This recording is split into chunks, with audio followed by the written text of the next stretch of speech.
Nora Hale signed divorce papers on a Tuesday. By Friday, she learned her ex-husband was dead, or so the world believed.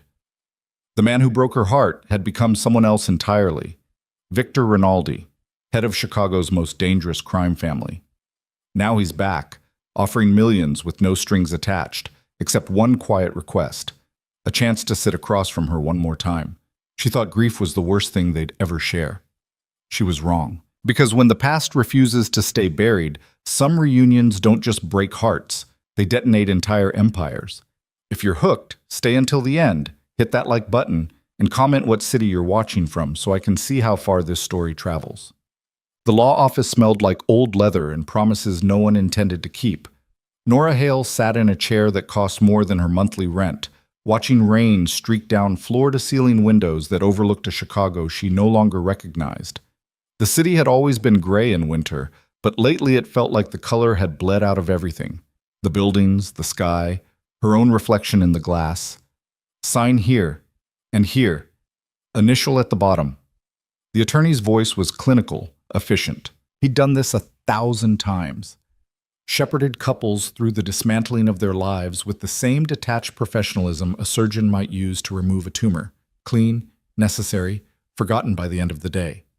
Nora picked up the pen. Her hand didn't shake. That surprised her. 3 years ago, the thought of this moment would have destroyed her. 2 years ago, it would have felt like amputation. A year ago, she might have cried. Now, she just felt tired. The signature that had been hers for 6 years, Nora Hale, flowed across the page one final time. The ink was black, permanent, the kind of mark that didn't smudge or fade, no matter how much you might want it to.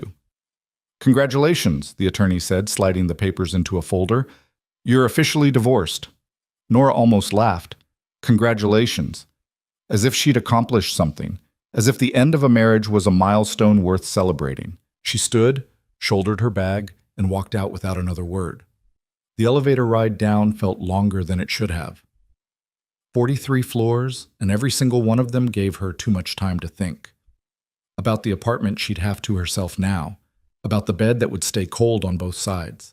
About the future she'd imagined that would never, ever happen. Stop it. She couldn't afford to spiral. Not today. Not when she had 3 clients waiting at the center, each one carrying wounds deeper than divorce papers could ever inflict. The community center where Nora worked sat in a neighborhood most people drove through with their doors locked. Cracked sidewalks, boarded-up storefronts, graffiti that changed weekly but never really disappeared. The building itself was a former church. High ceilings, stained glass windows that had been covered with plywood after the 3rd break-in, and a heating system that worked only when it felt like it. It was falling apart, and Nora loved it. "You're late!" Marissa, the director, stood in the doorway of her office with her arms crossed. She was 50-something, built like a fireplace, solid, warm, capable of burning you if you weren't careful. "How'd it go?" "It's done." Marissa's expression softened. "You okay?" "I'm fine." Nora shrugged off her coat, hung it on the rack by the door. "Who's first?" "Angela. She's in the counseling room. Brought her daughter." Nora nodded, already shifting gears. Angela was 19, trying to leave a boyfriend who didn't understand the word no. Her daughter was 3, too young to understand why they kept moving, why mommy cried at night, why they couldn't go home. This was the work that mattered. Not signatures on legal documents, not the past she couldn't change. Just the present, one crisis at a time, one person at a time. The session went long. They always did. By the time Angela left, holding her daughter's hand a little tighter, standing a little straighter, it was nearly 6. The center was quiet. Most of the staff had gone home. Nora was packing up her desk when Marissa knocked on the doorframe. "Got a minute?" Something in her tone made Nora pause. Marissa didn't do small talk. If she wanted a minute, it was because something big was coming. "Sure, what's up?" Marissa stepped inside, closed the door. That was new. In 5 years, she'd never closed the door. "We got an offer today." Nora frowned. "What kind of offer?" "The kind that doesn't make sense." Marissa sat down, leaned forward with her elbows on her knees. "A private donor wants to fund the center, fully, for 10 years. The words hung in the air like smoke. Nora blinked. "What?" "Operational costs, salaries, programs, building repairs, everything." No strings. No oversight. Just a check every year for a decade. That's... Nora shook her head, trying to process. That's millions. Yeah. Who is it? Marissa's jaw tightened. That's the part that doesn't make sense. Marissa. He asked for you by name. The room tilted. Nora gripped the edge of her desk, her pulse suddenly loud in her ears. What do you mean, by name? The donor's attorney called me this afternoon, said his client wanted to make a substantial contribution to the center, but only if you stayed on staff. He specifically requested that you be the one to meet with him. That's insane. I know. Who is he? Marissa hesitated. Then she pulled a business card from her pocket and slid it across the desk. The name embossed in black letters made Nora's breath catch. Victor Rinaldi. She stared at it, read it again. Then a third time, because her brain refused to make sense of the syllables. Do you know him? Marissa asked quietly. Nora couldn't speak. Her mouth had gone dry, her hands cold. The room felt too small, the walls too close. Victor Rinaldi. She didn't know that name, but she knew the man who used to carry it. Nora? She swallowed hard, forced the words out. I need to go. Wait. But Nora was already moving, grabbing her coat, her bag, her keys. She didn't stop until she was outside, standing in the freezing rain with her heart hammering against her ribs. Victor Rinaldi. Ethan. He'd changed his name. Nora didn't sleep that night. She sat on her couch in the dark, staring at the business card like it might explode. Her phone was in her hand, Marissa's number pulled up, a dozen unsent texts drafted and deleted. I can't do this. Tell him no. Why now? But she didn't send any of them. Because beneath the shock, beneath the anger and the fear and the exhaustion, there was something else. Something she didn't want to name. Curiosity. It had been 3 years since she'd seen him. 3 years since the worst night of her life.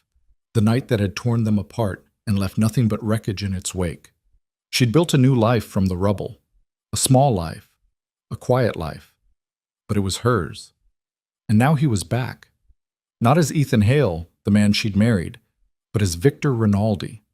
A name that carried weight in Chicago, whispered in back rooms and boardrooms alike.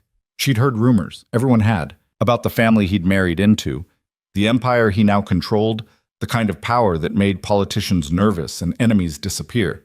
He wasn't the man she'd loved. He was something else entirely. The meeting was set for Thursday. Marissa didn't ask questions, just gave Nora the address and told her to be careful. It wasn't the center. It wasn't a public place. It was a private residence on the north side, the kind of address that came with gates and security cameras, and men who carried guns under expensive suits. Nora almost didn't go. She stood outside the gate for 5 full minutes, her hand hovering over the intercom button, every instinct screaming at her to turn around and run. But she didn't.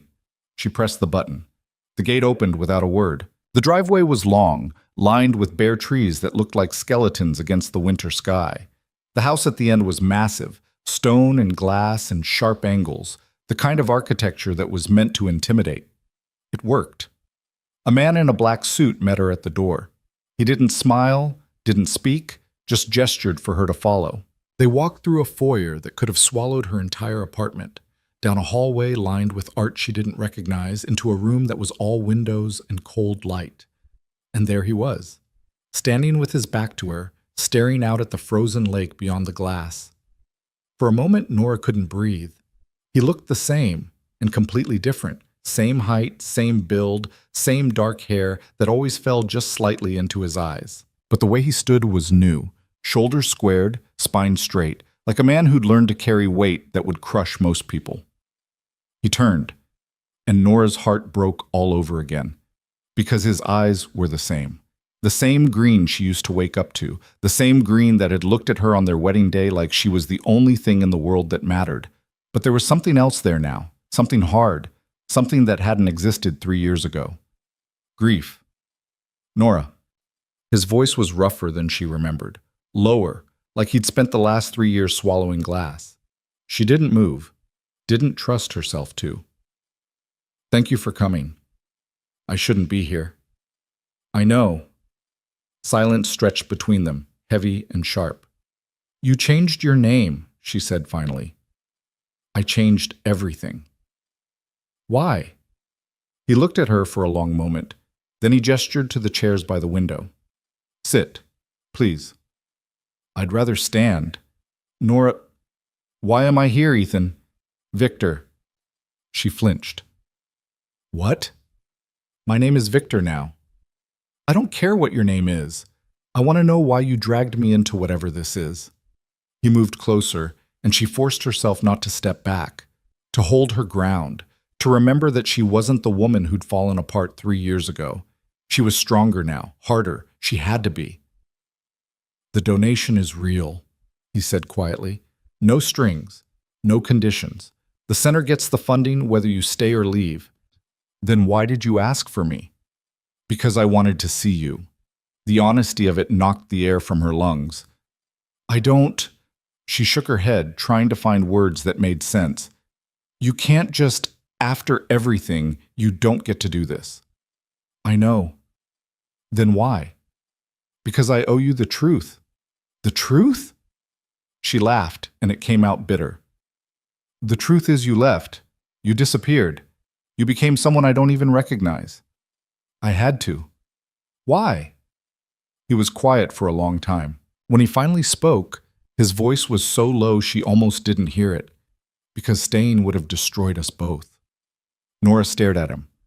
At this man who used to be her husband, who used to hold her at night and whisper promises he couldn't keep, who used to look at her like she was the answer to every question he'd ever had.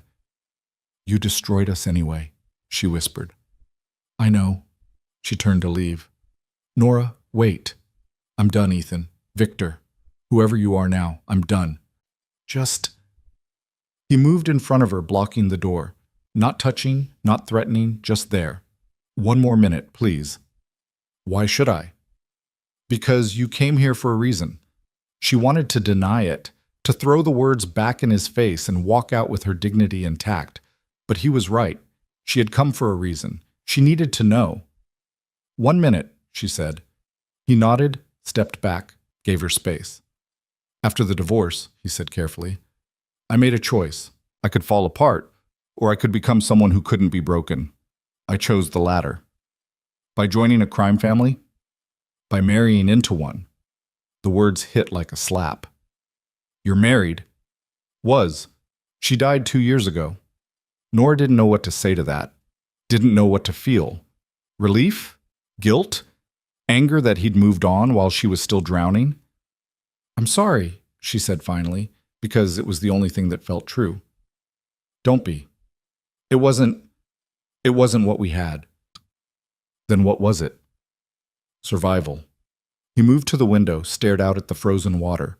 When he spoke again, his voice was distant. "Her father ran the organization.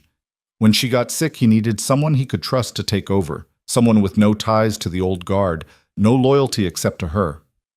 I was convenient. And when she died, I stayed, because by then, I'd already become someone else." Nora crossed her arms, trying to hold herself together. "Why are you telling me this?" "Because I want you to understand. The man you married, Ethan, he's gone. He died the same day we lost." He stopped, couldn't finish. He didn't have to. Nora felt the words like a knife between her ribs. The baby. They never talked about it, not during the divorce, not in the months after. It was the wound they both carried in silence, the loss that had broken them in ways neither of them knew how to fix. "Don't," she whispered. "Nora, don't you dare bring that up now. I think about it every day." "Stop." "I think about her every day." Nora's hands were shaking. Her whole body was shaking. "You don't get to do this," she said, her voice cracking. "You don't get to walk back into my life and rip me open like this. I'm not trying to hurt you." "Then what are you trying to do?" He turned to face her, and the look in his eyes was so raw, so unguarded, it nearly broke her. "I'm trying to make things right. You can't. I know. But I have to try." She wiped at her face, hating that she was crying, hating that he could still do this to her after everything. "The donation," she said, "is that supposed to fix things?" "No, it's supposed to help people who need it. People you've dedicated your life to helping. And what do you get out of it? Nothing, except maybe the chance to prove I'm not the monster you think I am. I don't think you're a monster, Ethan. Victor, I don't care what your name is. The words came out louder than she intended, echoing in the too big room. I don't care about your empire or your dead wife or your guilt. I care that you left me when I needed you most. I care that you chose to become someone else instead of fighting to stay us. There was no us left to fight for. The truth of it hung between them, brutal and final. Nora closed her eyes, trying to breathe through the pain that never really went away, just learned to hide better. I need to go, she said. This time, he didn't stop her. She made it to the door before his voice reached her one last time. I know I don't deserve it, but if you ever want to talk, really talk, I'll be here. She didn't turn around, didn't trust herself to. Goodbye, Ethan. Victor. She walked out. The center accepted the donation. Nora told herself it was the right choice, that 10 years of funding would change lives, would keep the doors open, would give people like Angela and her daughter a fighting chance. She told herself it had nothing to do with the man who signed the check. But late at night, alone in her apartment, she found herself staring at the business card she should have thrown away. Victor Rinaldi. A stranger wearing the face of the only man she'd ever loved. And despite everything, despite the hurt and the anger and the years of trying to forget, she couldn't stop wondering, who had he become? And why did part of her want to find out? Osem. 2 weeks later, Marissa knocked on her office door with an envelope. This came for you, hand-delivered. Inside was a single piece of paper, an address, a date, a time, and a handwritten note in a script she'd know anywhere. No pressure, no expectations, just a conversation between two people who survived the same nightmare. V. Nora stared at it for a long time. Then she picked up her phone, and against every instinct, every shred of self-preservation she'd built over the last 3 years, she texted back. One conversation, that's all. The reply came within seconds. That's all I'm asking. Nora set the phone down, her heart racing. She told herself it was closure. That's all this was. A chance to finally say everything she'd never been able to say. To put the past to rest and move forward. But deep down, in a place she didn't want to examine too closely, she knew it was a lie. Because closure didn't make your hands shake. Closure didn't make you check your reflection 3 times before leaving the house. Closure didn't make you feel like you were standing on the edge of a cliff, one step away from falling. But Nora went anyway, because some questions don't have answers. They only have consequences. And she was about to find out what happens when you ask them anyway. The address led to a restaurant Nora had never heard of, tucked into a street she'd walked past 100 times without noticing. No sign, no windows facing the sidewalk, just a black door with a brass number plate and a camera angled down from above. She stood outside for 3 full minutes, wondering if she'd made a terrible mistake. The door opened before she could knock. A woman in her 60s, elegant in a way that had nothing to do with money and everything to do with presence, smiled at her. Ms. Hale? Yes? Please, come in. Mr. Rinaldi is waiting. The interior was warm, intimate, exposed brick, soft lighting, tables set far enough apart that conversations couldn't bleed together. Classical music played low enough to feel like atmosphere rather than intrusion. It was the kind of place where people came to talk about things that mattered, things that couldn't be said anywhere else. Victor sat at a corner table, half hidden in shadow. He stood when he saw her, and the gesture was so familiar, so Ethan, that Nora almost turned around and left. But she didn't. She crossed the room, her heels clicking against hardwood, and sat down across from him. You came, he said quietly. I said I would. You also said you were done. I am. This is just... She searched for the right word. Clarity. Fair enough. A server appeared with wine. Nora shook her head. Water, please. Victor nodded. 2 waters. When they were alone again, silence settled between them like fog. Heavy, obscuring. Thank you, Victor said finally, for agreeing to this. Don't thank me yet. I might walk out halfway through. You'd be entitled to. Nora studied him across the candlelight. He looked tired. Not the surface exhaustion that came from missed sleep, but something deeper, something that lived in the bones. You look different, she said. So do you. How? He considered the question carefully. Harder, like you learned to build walls. I had to. I know.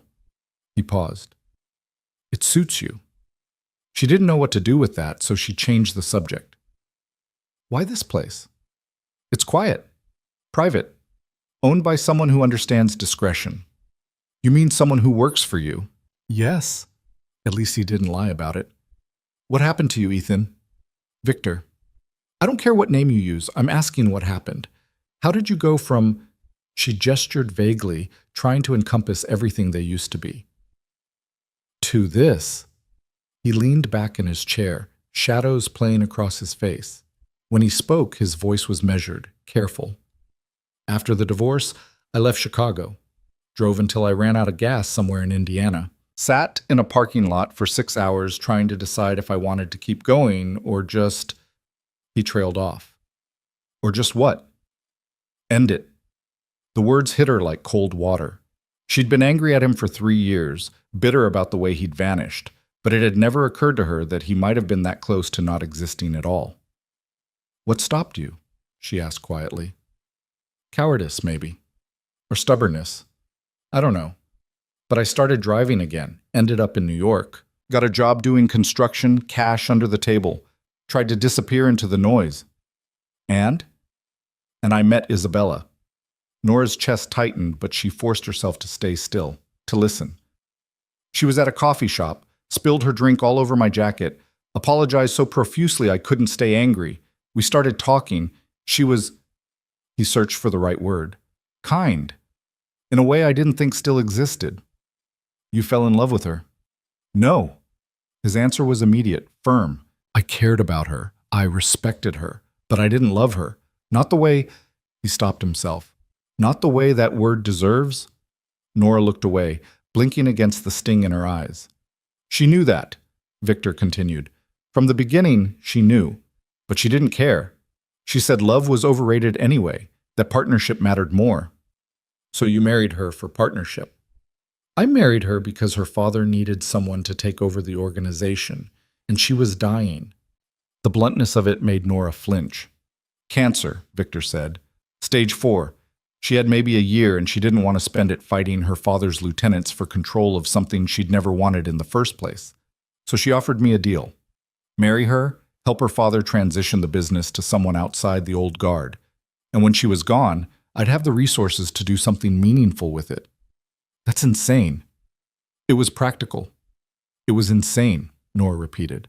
You married a dying woman to inherit a crime empire? I married a dying woman who wanted to make sure her father didn't spend his last years watching everything he built tear itself apart from the inside. And what did you get out of it? Victor's jaw tightened. Purpose. The single word hung between them, sharp and final. Nora shook her head, trying to process. You could have done anything. You could have... What? Gone back to teaching? Pretended I was the same person I was before? He leaned forward, and there was something fierce in his eyes now, something that looked almost like anger. I died that night, Nora. The man you married died in a hospital room holding a daughter who never got to breathe. I couldn't go back to being him. I didn't know how. So you became someone else? Yes. And now you run an empire built on violence and fear. I run an organization, he corrected, one I'm trying to reshape into something that doesn't rely on either. Nora laughed, bitter. You can't clean dirty money by calling it something else. No, but you can stop making it dirty in the first place. What does that mean? He gestured to the server, who brought menus they both ignored. When they were alone again, Victor pulled out his phone, scrolled through something, then turned the screen toward her. It was a blueprint. Building plans. What am I looking at? Nora asked. A housing development, 40 units. Affordable, rent-controlled. Breaking ground next month. He swiped. Another image. A school. Partnership with the city. Trade programs, job training, childcare services. Swipe. A medical clinic. Free primary care. Addiction services. Mental health counseling. He set the phone down between them. I'm not trying to clean dirty money, he said quietly. I'm trying to stop making it. Every contract the organization held that involved intimidation, extortion, or violence, I've terminated it. Every business that couldn't operate without exploitation, I've shut it down or sold it off. What's left is real estate, legitimate investments, and construction. Nora stared at him. Your people can't be happy about that. They're not. I've had 3 attempted coups in 2 years. And you're still alive. Barely. The admission was so casual it took her a moment to register what he'd actually said. You're serious. Dead serious. A ghost of a smile. No pun intended. Why risk it? Why not just take the money and disappear? Because disappearing doesn't fix anything. It just moves the problem somewhere else. He met her eyes, and the intensity there made it hard to breathe. I didn't choose this life because I wanted power. I chose it because I was too broken to do anything else. And then I realized I was in a position to actually change things, to take something rotten and make it useful. Like penance. Like purpose, he corrected again. Penance implies I think I can be forgiven. I don't. Nora sat back, her mind spinning. This wasn't the conversation she'd expected. She'd come here expecting manipulation, maybe charm, definitely some version of the man who'd walked away from their marriage without looking back. Instead, she'd found someone who'd weaponized his grief. The donation to the center, she said slowly. That's part of this? Yes. Why us specifically? Because I've been watching what you do there. The people you help, the way you help them. You don't just hand out resources and hope for the best. You give people tools to rebuild themselves. You've been watching? Not in a creepy way, he said quickly. Just, I've kept track, made sure you were okay. That is the creepy way. Fair point. Despite everything, Nora felt the corner of her mouth twitch. Almost a smile. She caught it before it could fully form. I don't know what you want from me, she said. If you're looking for absolution, I can't give it to you. I'm not looking for absolution. Then what? Victor was quiet for a long moment. When he spoke, his voice was rough, barely above a whisper. I want you to know that I think about her every day, our daughter. I think about what she would have looked like, who she would have become.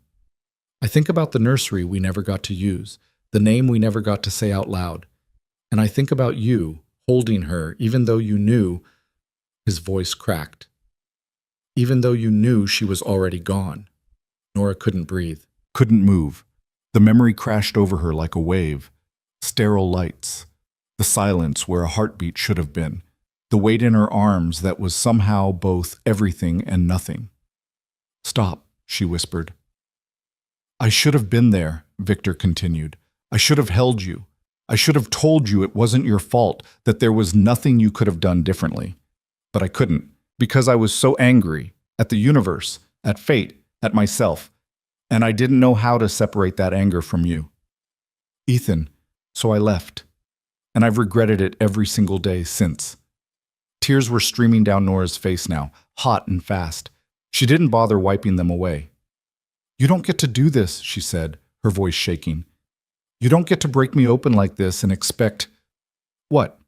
Forgiveness? Understanding? No, I expect nothing.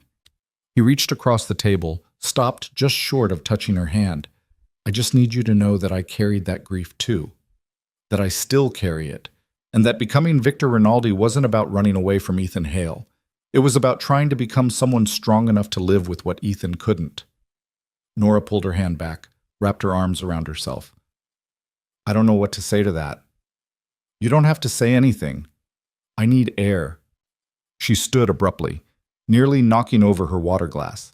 Victor caught it, steady, and for a second their eyes met and something passed between them, recognition, maybe, of the people they used to be. Then Nora turned and walked toward the exit. She made it halfway before Victor's voice stopped her. There's something else. She didn't turn around. What? I kept it, the nursery. I had to preserve it, everything exactly the way we left it. Nora's heart stopped. It's not in the city, he continued quietly. It's at a house upstate, private.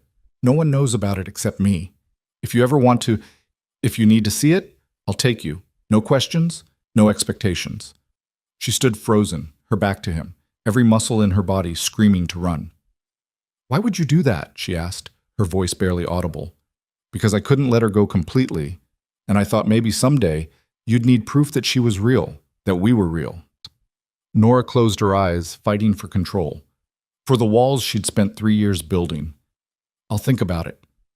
That's all I ask." She walked out into the cold night air, gasping like she'd been underwater. Her hands were shaking. Her whole body was shaking. A car was waiting at the curb, the same driver who'd let her into Victor's house. He opened the door without a word. "I can walk," Nora said. "Mr. Rinaldi insists." Of course he did. She got in the car because arguing would take energy she didn't have. The drive back to her apartment was silent. The driver didn't try to make conversation. When they pulled up outside her building, he handed her a card. "If you need anything, anything at all."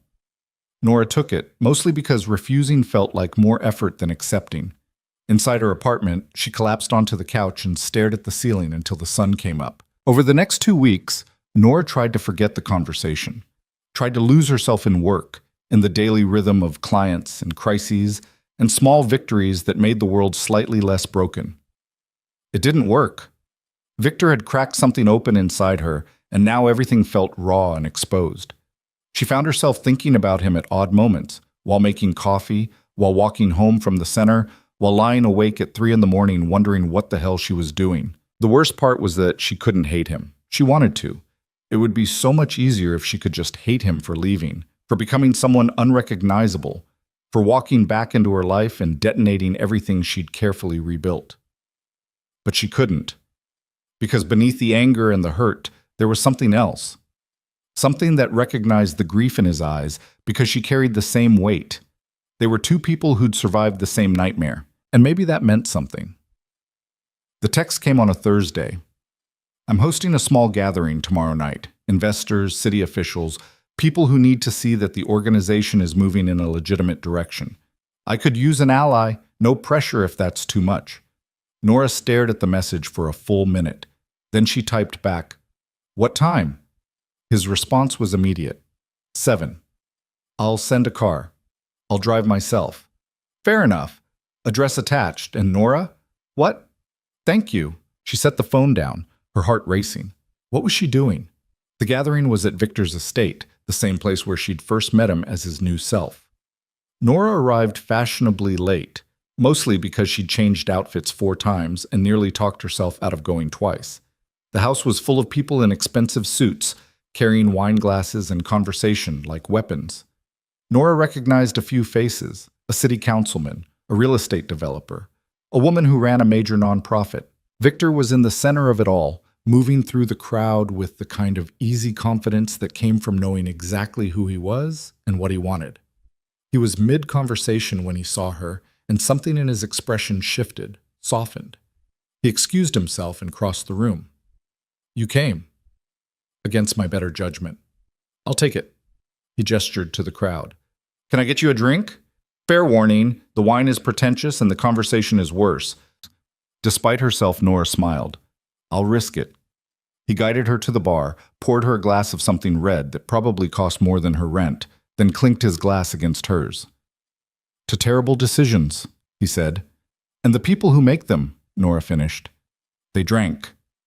For the next hour, Victor introduced her to people whose names she immediately forgot. They were polite, curious about her work at the center, careful not to ask too many questions about her connection to their host. It was exhausting. Nora was about to excuse herself when a man in his 50s approached Victor with a smile that didn't reach his eyes. "Rinaldi, quite the party." "Caleb, glad you could make it." The man, Caleb, shifted his attention to Nora. "And who's this?" "Nora Hale. She runs the Brightwood Community Center." "Ah, yes, the charity project." The words were polite, but the tone underneath was anything but. Nora felt Victor tense beside her. "The Community Investment Project," Victor corrected smoothly. 10-year commitment, already seeing results." "I'm sure." Caleb's smile widened. "Always good to have a humanitarian angle. Makes for excellent PR." "It makes for actual change," Nora said, her voice cool. "But I'm sure you wouldn't know much about that." The room went quiet. Caleb's expression hardened. "Excuse me?" "You heard me." Victor stepped forward, placing himself slightly between them. Caleb, why don't we discuss those contracts you mentioned? Nora, if you'll excuse us. But Caleb wasn't done. No, please. Let's hear what Ms. Hale has to say. After all, she's clearly an expert on what the organization should prioritize. I'm an expert on recognizing when someone's more interested in maintaining power than actually helping people, Nora shot back. And you strike me as the former. Nora, Victor said quietly. A warning. But she was done being careful, done pretending. You want to know why I'm here? It's because Victor is trying to do something that actually matters. And people like you, people who profit from keeping things broken, are terrified of that. Caleb's face went red. You have no idea what you're talking about. Don't I? I've spent 5 years watching communities get hollowed out by people who see them as nothing but revenue streams. I know exactly what I'm talking about. That's enough, Victor said, his voice hard now. Caleb, we're done here. Are we? Caleb looked at Victor with something close to contempt. Because from where I'm standing, it looks like you're letting some naive social worker dictate policy. That's not leadership, Rinaldi. That's weakness. Get out. Or what? You'll have me removed? Caleb laughed. You're not the man Marco was. He understood that power requires strength, not sentimentality. Marco's dead, Victor said flatly, and the world he built is dying with him. Get out before I make you. For a moment, Caleb looked like he might argue. Then he glanced around the room, saw the security personnel who'd materialized at the edges, and smiled coldly. This isn't over. Yes, it is. Caleb left. The room stayed quiet for several long seconds. Then conversation slowly resumed, tentative at first, then building back to normal volume. Victor turned to Nora, his expression unreadable. We need to talk, privately. He led her through the house to a study lined with books and dark wood. The door closed behind them with a soft click. I'm sorry, Nora said immediately. I shouldn't have. Don't apologize. Victor leaned against the desk, running a hand through his hair. You said what I've been too diplomatic to say for months. Who is he? Caleb Voss, one of the old guard. He was Marco's enforcer for 20 years. And now? Now he's a problem. Victor sighed. He represents everyone who wants things to stay the way they were. Violent, profitable, unstable. Can he actually do anything? He can try. Nora crossed her arms, suddenly cold. Should I be worried? No, I won't let anything happen to you. That's not what I asked. Victor met her eyes. Yes, you should be worried. Because by coming here, by associating with me publicly, you've made yourself visible to people who don't like the direction I'm taking things. So what do I do? You let me protect you. I don't need protection. Nora, I'm not some fragile thing that needs guarding, she said firmly. If being here makes me a target, then fine, I'll deal with it, but I'm not going to hide. Something flickered across Victor's face. Pride, maybe, or fear. You're either incredibly brave or incredibly reckless, he said. Probably both. He smiled, just slightly. Yeah, probably. They stood there in the quiet, the party muffled and distant beyond the door. Thank you, Victor said finally. For tonight. For standing up to Caleb. For, he gestured vaguely, for not running when you had every reason to. Don't thank me yet, I still might. I know. Nora moved to the window, looked out at the frozen grounds beyond. The nursery, she said quietly. The one you mentioned. Is it far? About 2 hours upstate. I want to see it. Victor went very still. Are you sure? No, but I need to anyway. When? Tomorrow, before I change my mind. I'll drive us. Nora nodded, not trusting her voice. She turned to leave, but Victor's voice stopped her one more time. Nora? What you said to Caleb about me trying to do something that matters? Did you mean it? She looked back at him, at this man who was both stranger and familiar, both the person who'd broken her heart and the person who might be trying to piece his own back together. I meant it, she said. Whether that's enough to forgive you, I don't know yet. But I meant it. Something in his expression cracked open. Relief, maybe, or hope. That's more than I deserve, he said roughly. Probably, Nora agreed. Then she walked out before the tears could start again. The drive home felt longer than it should have. Nora's mind wouldn't stop racing, replaying the night, the confrontation, the look on Victor's face when she'd agreed to see the nursery. She was making a mistake. She had to be. You didn't walk back toward the person who'd shattered you. You didn't let them pull you into their dangerous world. You didn't agree to revisit the single worst moment of your life just because they'd kept a room frozen in time. But even knowing all that, even understanding how monumentally stupid this was, she couldn't stop. Because maybe Victor was right. Maybe they were two people who'd survived the same nightmare. And maybe that meant they were the only ones who could understand what came after. Victor arrived at 7 in the morning, exactly when he said he would. Nora watched from her window as he got out of a black SUV, not one of the sleek town cars with drivers, but something he was driving himself. He looked up at her building, checking his phone, then leaned against the hood to wait. She grabbed her coat and went down before she could lose her nerve. "Morning," he said when she stepped outside. "Morning." He opened the passenger door for her, a gesture so automatic it had to be muscle memory from another life. Nora got in without comment, and they pulled away from the curb as the city was just beginning to wake. For the first 20 minutes, neither of them spoke. The silence wasn't uncomfortable exactly, just heavy with things neither knew how to say. Victor kept his eyes on the road, one hand on the wheel, the other resting on the center console. Nora watched the buildings give way to suburbs, then to stretches of bare trees and fields covered in old snow. "Thank you for doing this," Victor said finally. "I know it's not easy." "Nothing about this is easy." "No, I guess not." More silence. Then Nora asked the question that had been circling her mind since she'd woken up. "Why did you keep it? The nursery.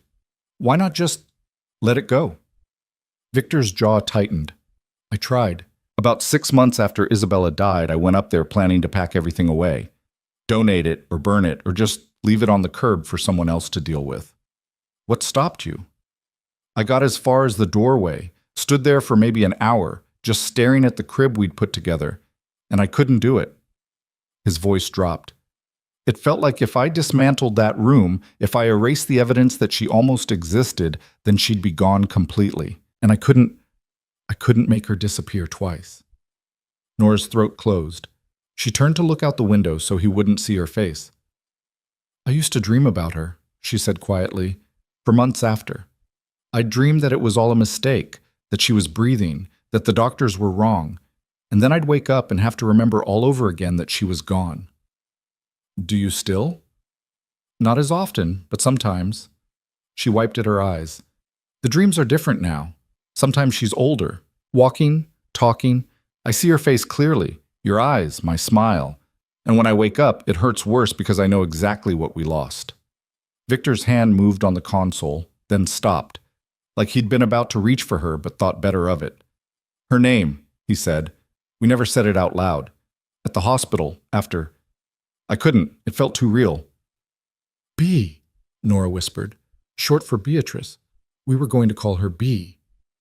"B," Victor repeated, testing the shape of it. His voice cracked on the single syllable. "Yeah." That was it. They drove in silence again, but this time it felt different. Shared, somehow. Like the weight had shifted from crushing to merely heavy. The house appeared around a bend in the road, a sprawling craftsman-style structure surrounded by woods, isolated enough that you couldn't see neighbors in any direction. It looked nothing like Victor's estate in Chicago. This was warm, lived in, the kind of place designed for lazy Sundays and family dinners. "I bought it for Isabella," Victor explained as they pulled into the driveway. "She wanted somewhere quiet, away from the organization, away from Chicago. We came up here on weekends when she was still strong enough to travel. It's beautiful." She had good taste. Inside, the house smelled faintly of wood smoke and something floral. The furniture was comfortable, mismatched in a way that felt intentional rather than careless. Books lined the walls. Photographs in simple frames showed a woman with dark hair and kind eyes, sometimes alone, sometimes with Victor, always smiling like she knew a secret the world hadn't figured out yet. "That's her," Victor said unnecessarily. Nora studied the photos, this woman who'd been her husband's wife. Isabella looked nothing like her. Where Nora was blonde and angular, Isabella had been soft and dark. But there was something in her expression, a gentleness maybe, or acceptance of hard truths that Nora recognized.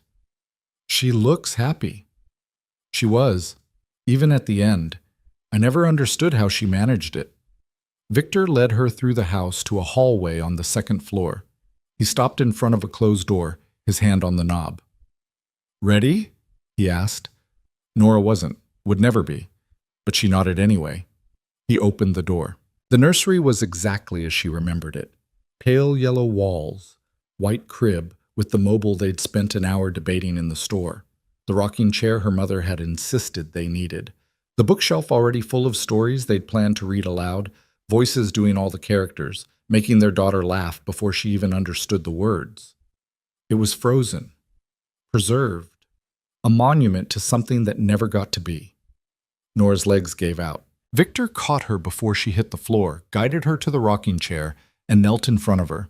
His hands were steady on her shoulders, his eyes searching her face. "Breathe," he said quietly. "Just breathe." She couldn't. The air wouldn't come. Her chest felt like it was caving in, ribs cracking under pressure that had nowhere to go. "Nora, breathe. In through your nose, out through your mouth. Come on." She focused on his voice, used it as an anchor. Slowly, painfully, her lungs started working again. "That's it. You're okay. I've got you." The words broke something loose.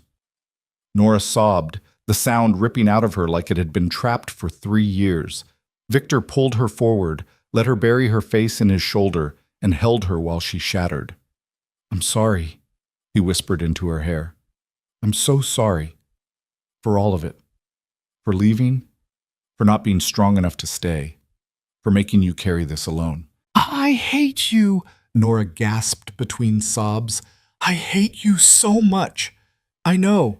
You left me when I needed you most. I know. You became someone I don't recognize. I know." His arms tightened around her. "But I'm here now, and I'm not leaving again. I swear to you, Nora, I'm not leaving." She didn't know how long they stayed like that. Minutes, maybe, or hours. Time felt meaningless in this room where their daughter should have grown but never did. Eventually, the tears slowed. Nora pulled back, her face blotchy and swollen, and looked at the room properly. "You even kept the stuffed elephant," she said, her voice raw. "Of course." It sat in the corner of the crib, gray and floppy-eared, the first thing they'd bought when they found out they were pregnant. Nora had seen it in a store window and known immediately that it belonged to their baby. She stood on shaky legs, crossed to the crib, and picked up the elephant. It was soft, well-made, exactly as she remembered. "I used to imagine reading to her here," she said quietly. "In this chair, with her in my arms. I'd already picked out which books we'd start with. Good Night, Moon. The Very Hungry Caterpillar. The same ones my mom read to me." Victor moved to stand beside her. "I imagined teaching her to walk, right here in this room, holding her hands while she figured out her balance.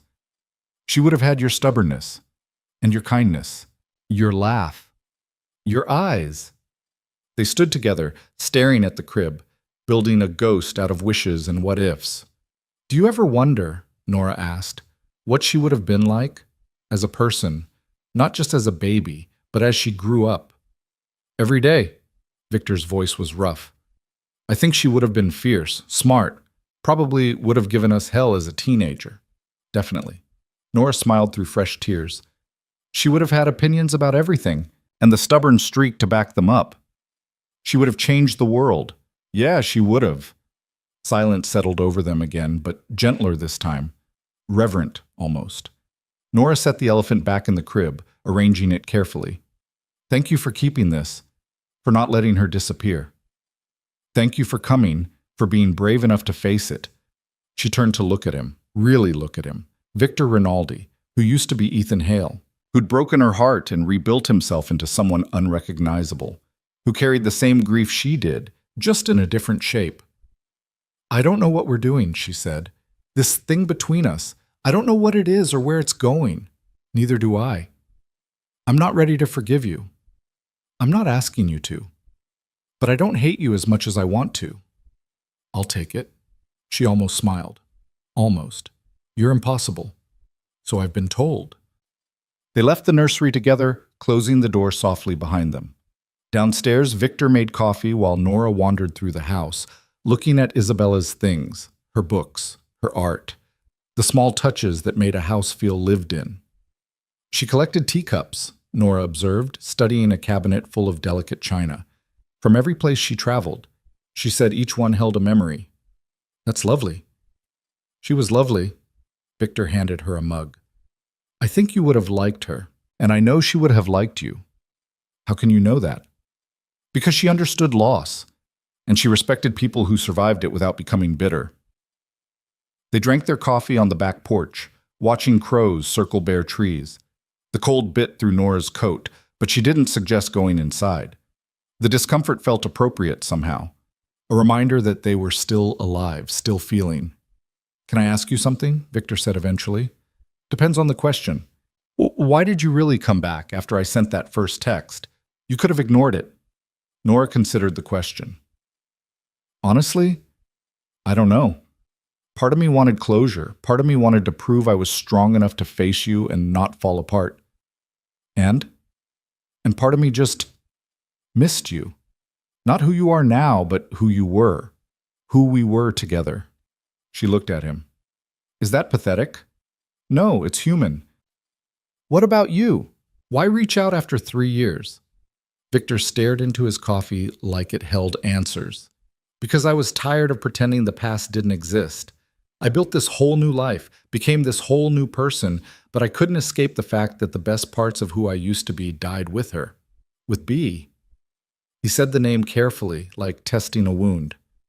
And I thought maybe if I could face you, face what we lost together, I could figure out how to be whole again. Are you? Whole?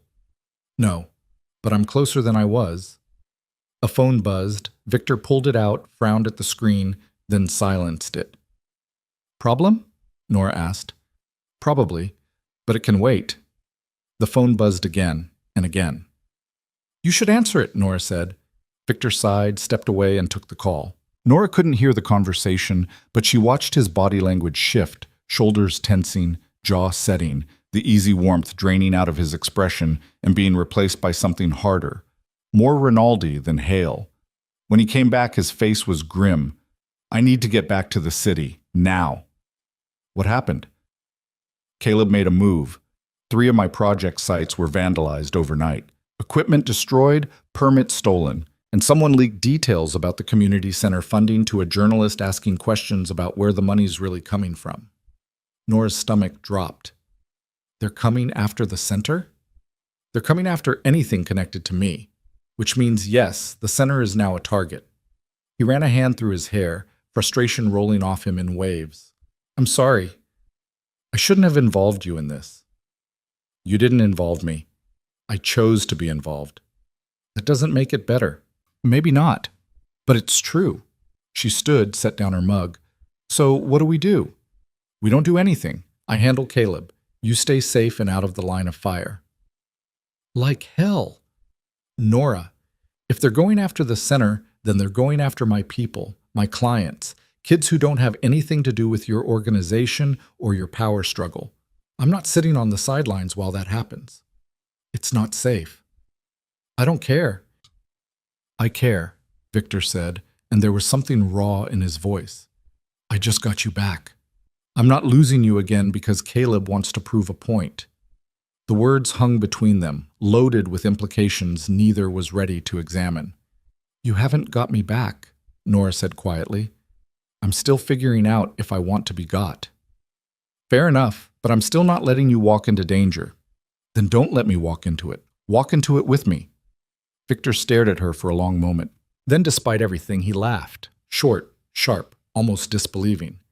You really are either incredibly brave or incredibly reckless. Probably both, Nora repeated from the night before. So are we doing this or not? Yeah, we're doing this. They drove back to Chicago in tense silence, Victor making calls the entire way. By the time they hit city limits, he'd mobilized security for the center, contacted his attorney about the leaked information, and set up a meeting with his closest allies for that evening. Drop me at my apartment. Nora said as they entered her neighborhood. Absolutely not. You're coming to the estate where there's actual security. Victor, this isn't negotiable. His tone left no room for argument. Caleb doesn't play by rules. If he thinks hurting you will hurt me, he'll do it without blinking. So you're staying somewhere safe until this is resolved. Nora wanted to argue, wanted to insist on her independence, her right to make her own choices. But the hard truth was that Victor was right. She'd walked into his world, and that came with consequences she wasn't equipped to handle alone. Fine, but I need clothes, and I need to check on the center. I'll have someone pack you a bag, and I've already got people at the center making sure it's secure. You've thought of everything. I've had practice. The estate was different in daylight, less intimidating, more like a fortress designed to look like a home. Security was visible now, men and women in dark suits stationed at every entrance, cameras tracking movement from every angle. Victor led her to a guest room that was bigger than her entire apartment. Make yourself comfortable. If you need anything, just ask. What are you going to do? What I should have done months ago. End this. There was something cold in his voice, something that reminded Nora that Victor Rinaldi wasn't just a man trying to go legitimate. He was still the head of an organization built on power and fear, and he knew how to use both. Be careful, she said. He paused in the doorway, looked back at her. I will. I promise. Then he was gone, and Nora was alone in a room that felt like a cage made of expensive furniture. She tried to rest. Couldn't. Tried to read. Couldn't focus. Eventually she wandered downstairs, following the sound of voices to what turned out to be a war room of sorts, a conference space where Victor sat with half a dozen people, maps and documents spread across the table. Everyone looked up when she entered. Miss Hale, one of the men said, standing, you shouldn't be here. It's fine, Victor said. Nora, this is my legal team and head of security. Everyone, this is Nora Hale. She has a right to know what's happening since she's been dragged into it. One of the women, sharp-eyed, mid-40s, with the air of someone who'd seen everything, gestured to an empty chair. Sit. We're just going over Caleb's likely next moves. Nora sat, feeling out of place but refusing to show it. He's trying to force a vote, the woman continued. Get enough of the old guard on his side to challenge Victor's leadership. The vandalism, the leaks, that's all theater, making Victor look weak like he can't protect his own interests. Can he force a vote? Nora asked. Technically, yes. If he gets a majority of senior members to support it? The woman looked at Victor. How many do you have locked down? 60% maybe. The rest are either with Caleb or waiting to see which way the wind blows. That's not enough. I know. So what do we do? Nora asked. The security head, a man built like a wall, smiled without humor. We make sure the wind blows our direction.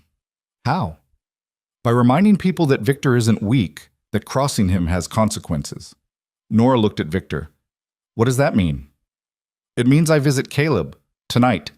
Make it clear that his options are to stand down or face repercussions he won't like. That sounds like a threat. It is. And if he doesn't back down? Victor's expression went flat. Then I remove him from the equation, permanently. The word hung in the air, heavy with implication. Nora felt cold. You mean kill him? I mean eliminate him as a threat. There are ways to do that without murder, but I won't take anything off the table. This is insane. This is the world I live in. Victor leaned forward, his eyes intense. I'm trying to change it, Nora. I'm trying to build something better. But I can't do that if people like Caleb tear it down before it's even started.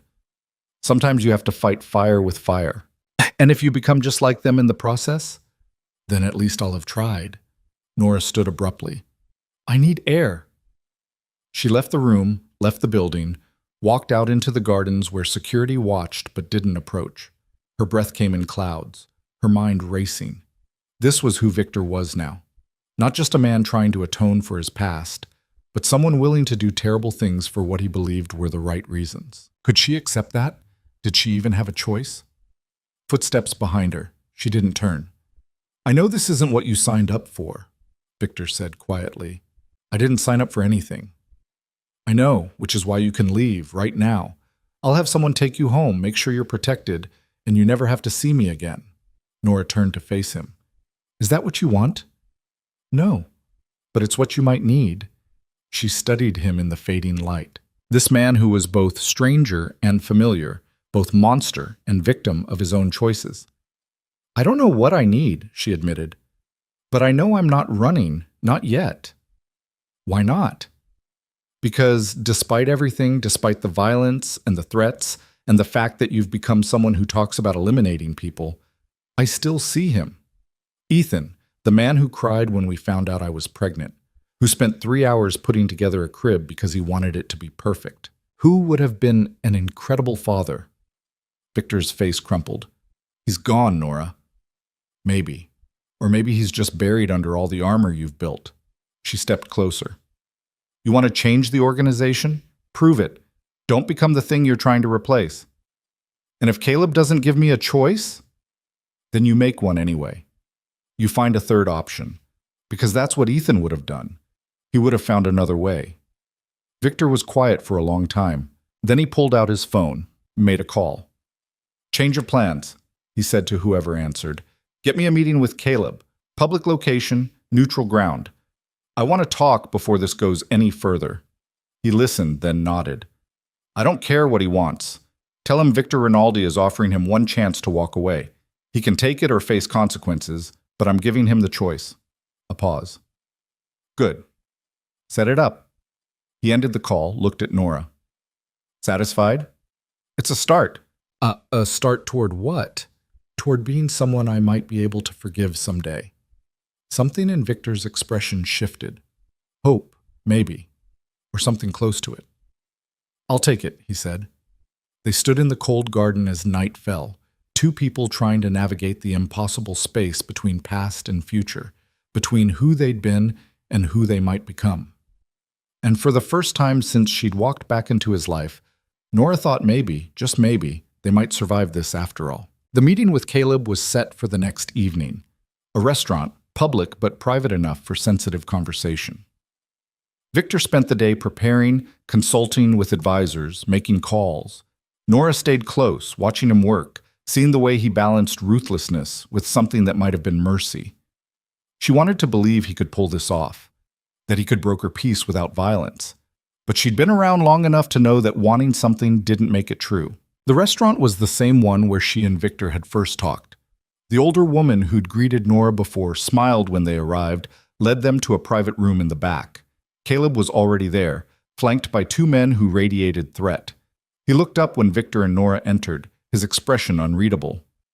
Rinaldi, and the social worker, how domestic. Caleb. Victor sat across from him, gestured for Nora to sit beside him. Thank you for coming. Did I have a choice? Everyone has a choice. That's why we're here. Caleb leaned back, studying them. So talk. What exactly are you offering? A way out. You walk away from the organization, retire with your assets intact and your reputation preserved. I'll even set you up with a consulting contract so you're not left without income.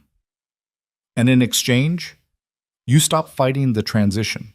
You stop recruiting the old guard against me. You let the organization move forward. Caleb laughed.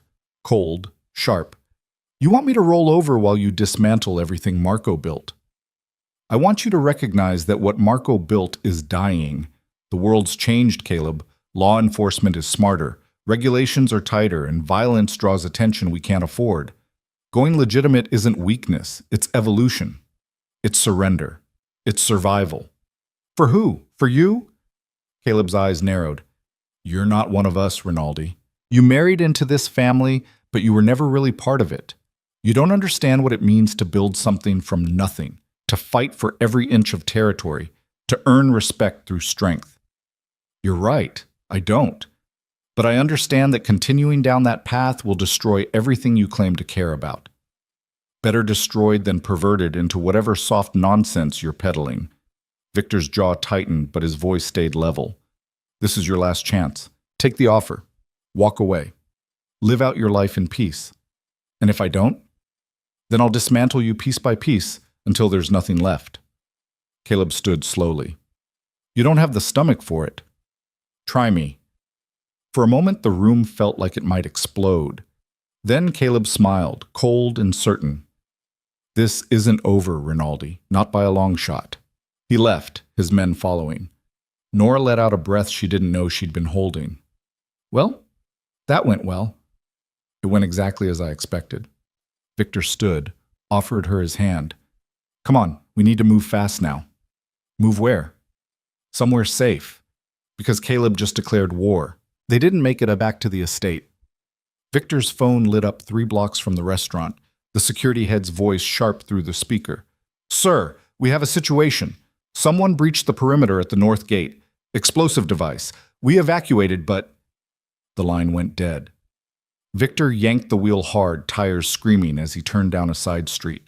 Nora braced herself against the dashboard, her heart hammering. What's happening? Caleb's not waiting. Victor's face was granite, all the warmth from earlier conversations gone. He's hitting us now while we're away from the property. Is anyone hurt? I don't know. Signal's jammed. He pulled out a second phone, one Nora hadn't seen before, and dialed. This time, someone answered. Marcus, talk to me. Nora could only hear Victor's side of the conversation, but she watched the tension in his shoulders multiply with every sentence. How many? Christ. Okay, lock down the house, get everyone to the safe room. I'm taking Nora somewhere secure. No, not there. He'll expect that. I know where. Just hold position until I can regroup. He ended the call and took another sharp turn, heading away from the estate entirely. Victor, what's going on? Caleb hit 3 locations simultaneously, the estate, my downtown office, and the warehouse district where we store construction equipment. He's not trying to hurt anyone, not yet. He's showing me he can reach anywhere I have assets. That's insane. This is Chicago, not some war zone. The police won't do anything. Half of them are on someone's payroll, and the other half know better than to get involved in organization business. Victor's knuckles were white on the steering wheel. This is how it works, Nora. This is the world I tried to warn you about. So where are we going? Somewhere Caleb doesn't know about. Somewhere even my own people don't know about. They drove for another 20 minutes, zigzagging through neighborhoods until Nora lost track of where they were. Finally, Victor pulled into an underground garage beneath what looked like an abandoned office building. He parked in a far corner, killed the engine, and sat for a moment with his eyes closed. Are you okay? Nora asked quietly. No, but I will be. He opened his eyes, looked at her. I'm sorry for all of this. You were right earlier. You didn't sign up for this. Maybe not. But I'm here anyway. You can still leave. I can get you out of the city, set you up somewhere safe until this is over. Is that what you want? What I want is for you to be alive and whole and far away from this nightmare. And what do you need? The question seemed to catch him off guard. He studied her face in the dim garage light, and something in his expression cracked. I need you to stay, he admitted. I need to know that through all of this, through the violence and the chaos and the impossible choices, there's still someone who sees me as more than just Rinaldi, someone who remembers Ethan. Nora reached across the center console and took his hand. His fingers were cold, tense. She squeezed. Then I'm staying. He brought her hand to his lips, pressed a kiss to her knuckles that felt like both gratitude and grief, then let go and got out of the car. The building's interior was better maintained than the exterior suggested. Someone had converted the upper floors into a living space, open concept, industrial chic, with floor-to-ceiling windows that had been covered with blackout shades. There was food in the refrigerator, clothes in the closet, everything needed for an extended stay. Is this where you've been living? Nora asked. Sometimes, when I need to think without security breathing down my neck. Victor moved through the space, checking windows, testing locks. Isabella knew about it, nobody else. Not even your security team? Especially not them. The fewer people who know about a bolt hole, the safer it is. He pulled out his phone, the regular one, and powered it down completely, then did the same with the backup. We're dark now. No communications in or out until I'm sure we're not being tracked. The reality of the situation started to sink in. They were alone, cut off, with a violent man actively hunting them. Nora felt her pulse quicken, fear finally catching up with adrenaline. Hey. Victor crossed to her, hands gentle on her shoulders. Breathe. We're safe here. I promise. How can you promise that? Because I've been preparing for this scenario since I took over the organization. Multiple safe houses, emergency protocols, contingencies for every possible threat.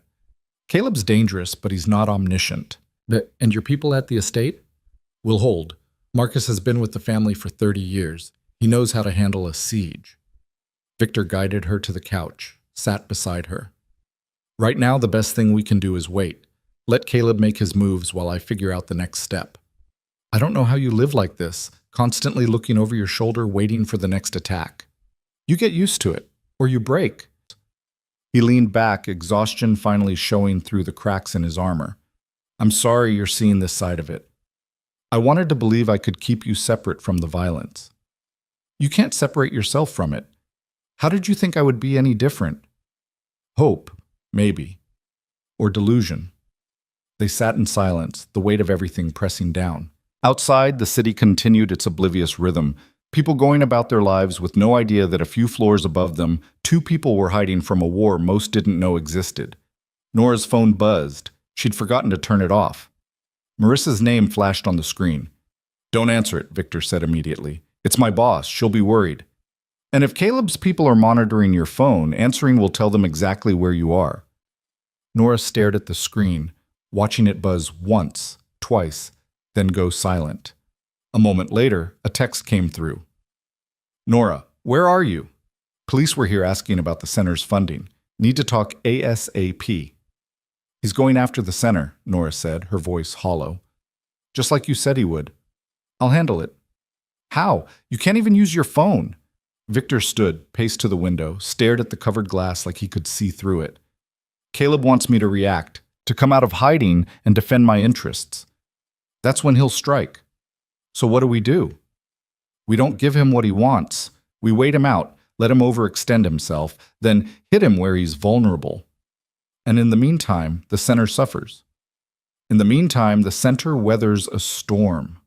Victor turned to face her. Marissa's tough. She'll handle the police, handle the questions. And when this is over, I'll make sure the center has everything it needs to recover. That's not good enough. It's all I can offer right now. Nora stood, anger flaring hot in her chest. You pulled me into this. You made the center a target by attaching your name to it. And now you're telling me to just wait it out while people I care about deal with the consequences? What do you want me to do? Victor's voice rose to match hers. Walk out there and let Caleb put a bullet in me? That helps no one. I want you to fix this. I'm trying. Try harder.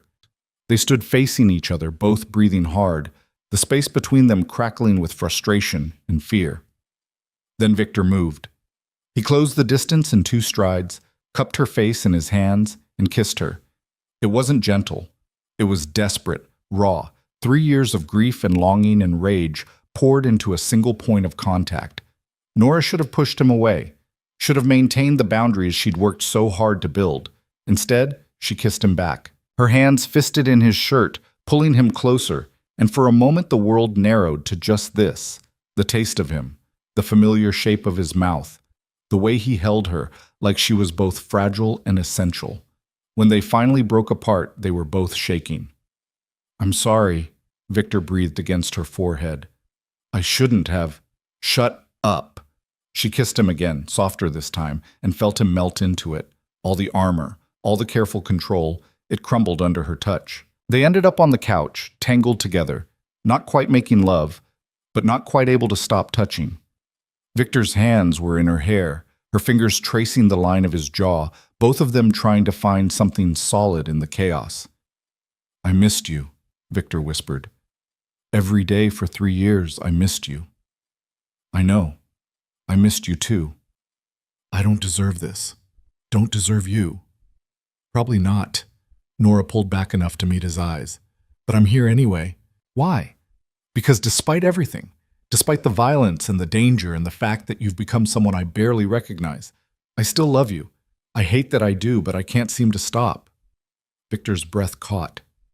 Nora, I'm not saying it to hurt you. I'm saying it because it's true.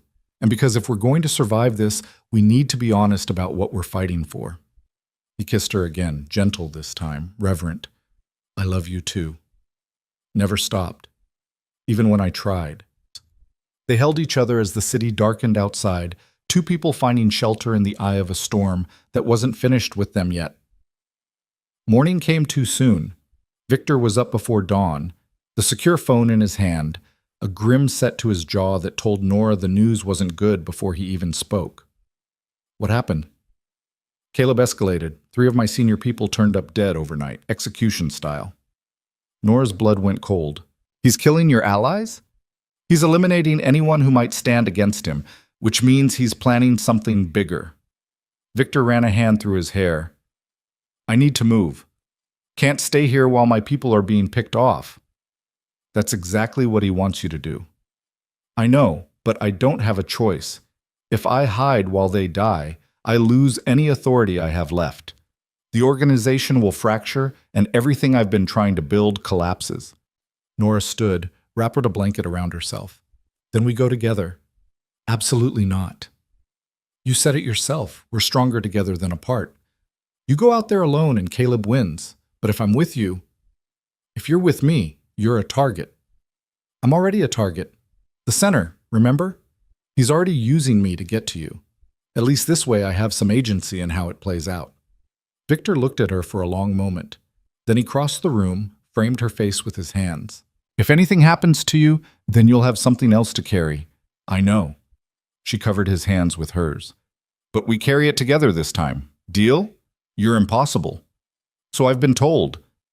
They left the safe house an hour later, after Victor made 6 encrypted calls arranging a meeting with the remaining loyalists. The location was neutral ground, an old church that had been deconsecrated years ago and now served as a community space. Appropriate, Nora thought, for what amounted to a last stand. The church was already full when they arrived. Men and women in dark suits, faces Nora didn't recognize, all watching Victor with varying degrees of suspicion and hope. These were the people who'd bet their futures on his vision, and now they were waiting to see if that bet would pay off or get them killed. Marcus, the security head from the estate, approached first. Sir, everyone's accounted for. We swept the building twice. It's clean. Thank you, Marcus. Victor stepped to the front of the room, Nora beside him. The whispers that followed their entrance didn't escape her notice. I know you all have questions. I'll answer what I can. A woman in her 50s stood. Is it true? About Caleb killing our people? Yes, Thomas, Bianchi, and Reeves were all found dead this morning. Professional hits, meant to send a message. What message? Someone called from the back. That he's willing to burn it all down rather than let me change it. Murmurs rippled through the crowd. Fear, anger, uncertainty. So what do we do? Another voice asked. Fight back? Go to ground. We hold steady, Victor said firmly. Caleb wants chaos. He wants us scattered, afraid, turning on each other. We don't give him that satisfaction. Easy for you to say, a man near the front challenged. You're not the one who lost friends last night. No, but I am the one who brought us here, who promised you a future that didn't involve looking over your shoulder for the rest of your life. And I intend to deliver on that promise. How? The woman asked. Caleb has half the old guard behind him. He has resources, connections, and we have legitimacy. Every project I've launched, every contract I've signed, every partnership with the city, that's power he can't match. He can kill our people, but he can't kill the momentum we've built. Pretty words, the challenger said, but words don't stop bullets. Victor's expression hardened. Neither does rolling over. I'm not asking you to die for this. I'm asking you to stand with me long enough to prove that we're stronger than one angry man with a grudge. And if we can't prove it, then we were wrong, and the organization deserves to fall, but I don't believe that. And I don't think you do either, or you wouldn't be here. Silence settled over the room. Then Marcus stepped forward. I stand with Victor, he said clearly. I've seen what the old way costs. I'm ready to try something different. The woman nodded slowly. As am I. One by one, others echoed the sentiment. Not everyone. A handful left, unwilling to bet their lives on Victor's vision, but enough stayed to form the core of something that might survive. Victor waited until the last person had declared themselves, then nodded. Thank you, all of you. Now here's what we're going to do. He laid out the plan with military precision, secure the remaining assets, consolidate protection for key personnel, reach out to law enforcement through legitimate channels, Not the corrupt ones on Caleb's payroll, but federal agents who'd been circling the organization for years and would love nothing more than an insider willing to testify about the old guard's activities. "You're going to turn on the family?" someone asked, shocked. "I'm going to give the authorities everything they need to dismantle the criminal elements while protecting the legitimate operations." Caleb wants a war? He'll get one, but it'll be fought in courtrooms and with subpoenas, not with bullets. That's a death sentence. It's evolution, survival of the fittest, and we're going to be the ones who survive. The meeting broke up an hour later, people filtering out in small groups to avoid drawing attention. Nora stayed close to Victor, watching him work, seeing the way he commanded loyalty, not through fear but through conviction. This was the man she'd fallen in love with, the one who believed in something better and was willing to sacrifice everything to achieve it. But it was also the man who'd become Victor Rinaldi, who understood violence and power and when to deploy both. She didn't know if those two people could coexist. They were loading into the car when the first shot rang out. Victor shoved Nora to the ground, his body covering hers as glass exploded around them. Marcus was already returning fire, his weapon appearing with practiced speed. Screams echoed from the church as people dove for cover. "Stay down," Victor ordered, low and urgent in her ear. Another shot, then another. Nora could hear voices shouting, engines roaring, the chaos of an ambush she hadn't seen coming. Marcus appeared at Victor's side. "Sir, we need to move. Now." "How many?" "At least 6 shooters. Caleb's people. They've got the exits covered." Victor swore viciously. "The underground passage. Does it still exist?" "Should. Maintenance tunnel from the church to the building next door, built during Prohibition." "Get everyone there. Nora and I will cover the rear." "Sir?" "That's an order, Marcus." The older man hesitated, then nodded and started herding people toward the church's basement entrance. Victor pulled a weapon from somewhere Nora hadn't noticed, a sleek black pistol that looked both foreign and intimately familiar in his hands. "Can you shoot?" he asked her. "What?" "No, I've never—" "Then stay behind me and do exactly what I say. Understand?" She nodded, too terrified to speak. They moved through the church in a low crouch, Victor checking corners with the efficiency of someone who'd done this before. The sound of gunfire continued outside, interspersed with shouts and the screech of tires. The basement stairs were narrow, dark. Victor descended first, weapon raised, then gestured for Nora to follow. Behind them, she could hear more of Victor's people making their way down, Marcus bringing up the rear. The tunnel was exactly where he remembered, a brick-lined passage that smelled of mold and old earth. Emergency lights flickered to life as they entered, casting everything in sickly yellow. "Go!" Victor urged. "Fast as you can."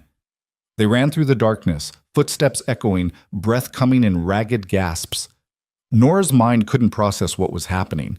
This was Chicago. This was real life. People didn't have shootouts in churches in real life, except they did. In Victor's world, they did. The tunnel ended in another basement, this one belonging to what looked like an old speakeasy. Victor led them upstairs through a door that opened onto an alley 2 blocks from the church. Cars were already waiting, part of the evacuation plan Victor had laid out earlier. Marcus started organizing people into groups, getting them dispersed before anyone could track where they'd gone. "You two," Marcus said to Victor and Nora. "Take the sedan, 3rd from the left. Get to the backup location and stay there until I send word." "Marcus, sir, please. We've got this. But you need to stay alive. You're the only thing holding this together." Victor looked like he wanted to argue, but Nora grabbed his hand and pulled him toward the car. They were pulling away from the curb when she saw it in the rearview mirror, a figure emerging from the church, silhouetted against flames that had started to consume the building. Caleb had burned it down. He'd burned down a church to make a point. "Victor," she whispered, "I see it." His jaw was set, his hands white-knuckled on the wheel. They drove in silence, taking a circuitous route to another safe house. This one farther north, in a neighborhood where no one would think to look. Once inside, Victor finally let himself react. He put his fist through the wall, the plaster cracking under the impact. Blood welled from his knuckles. "Victor, he could have killed you." His voice was raw, shaking. "One of those bullets, you could have—" "But I didn't. I'm okay. This time." "What about next time, or the time after that?" He turned to face her, and the anguish in his expression nearly broke her. I can't lose you again, Nora. I can't. She crossed to him, took his bleeding hand in hers and held it against her chest. Then end this. Whatever it takes. End it. I don't know if I can. Yes, you do. You're just afraid of what it'll cost. Of course I'm afraid, because ending this, really ending it, means becoming exactly what I've been trying to move away from. It means crossing lines I swore I wouldn't cross. Then don't cross them. Find another way. There isn't another way. Caleb won't stop until one of us is dead. Nora took a breath, steadied herself. Then it has to be him. The words hung in the air between them, final and terrible. Victor stared at her. You're asking me to kill him. I'm asking you to protect the people who depend on you. To protect me. To do whatever is necessary to make sure we have a future. She cupped his face in her hands. I hate that it's come to this. I hate that you're being forced to make this choice. But I'd rather live in a world where you made the hard decision than die in one where you didn't. He closed his eyes, leaning into her touch. I don't want to be a killer. You're not. You're a man who's being forced to defend himself and the people he loves. There's a difference. Is there? Yes. Because when this is over, you won't keep killing. You'll go back to building something better, but you have to survive long enough to build it. Victor pulled her into his arms, held her so tightly she could barely breathe. I don't deserve you. Probably not, but you have me anyway. They stood like that for a long time, drawing strength from each other, preparing for what came next. When Victor's phone finally rang, the secure one, they both knew what it meant. Marcus, Victor answered. Talk to me. Nora watched Victor's face as he listened, saw the moment everything shifted. When? I understand. Put everyone on standby. I'm coming in. He ended the call, looked at Nora with something that might have been relief or might have been dread. Caleb wants to meet, just the two of us. Says he has a proposal. It's a trap. Probably. But it might also be our best chance to end this without more bloodshed. Where? The old warehouse district, midnight. Victor checked his watch. I have 6 hours to prepare. I'm coming with you. Nora saw... Don't. We've been through this. I'm coming. He looked at her for a long moment, then nodded. Okay, but you stay in the car with Marcus. You don't come inside no matter what happens. Deal. It was a lie, and they both knew it. But some lies were necessary to get through the next few hours. Victor spent the time making calls, arranging backup, preparing for every scenario he could imagine. Nora watched him transform back into Rinaldi, cold, calculated, ruthless when he needed to be. But when he looked at her, she still saw Ethan underneath. And that was what gave her hope that they might survive what was coming. At 11:30, they left for the warehouse district. Marcus drove, 2 other security personnel in a follow car. The city was quiet at this hour, streets empty, the kind of stillness that felt more like anticipation than peace. The warehouse loomed out of the darkness like a tombstone. Victor checked his weapon one last time, then looked at Nora. Whatever happens in there, don't. We're both walking out. But if we don't, well, we will. Because we have to. Because there's too much left to do, too much left to build. She grabbed his hand. Promise me you'll fight. Not just to survive, but to win. I promise. He kissed her, hard and desperate, then got out of the car and walked toward the warehouse. Nora waited exactly 30 seconds before following. Marcus caught her arm before she'd taken 3 steps. Ms. Hale, you promised. I promised to stay in the car. I didn't promise not to follow. Nora pulled free, her voice quiet but firm. He needs backup. He doesn't know he has. Someone Caleb won't see coming. He'll kill me if anything happens to you. Then make sure nothing happens to me. Marcus studied her face in the darkness, then sighed and pulled a small handgun from an ankle holster. Do you know how to use this? You point and shoot, right? Close enough. Safety's here. Don't touch the trigger unless you're ready to fire. And for the love of everything, don't shoot Mr. Rinaldi. Nora took the weapon, her hand shaking slightly at the weight of it. Thank you. Don't thank me. Just stay alive. They moved toward the warehouse together, Marcus keeping to the shadows with the ease of someone who'd done this 1,000 times. Nora followed as quietly as she could, her heart hammering so loud she was certain everyone in a mile radius could hear it. The warehouse had multiple entrances. Victor had gone through the main loading dock. Marcus led Nora around to a side door, tested it quietly, then eased it open. Inside, the space was vast and empty, metal rafters disappearing into darkness overhead.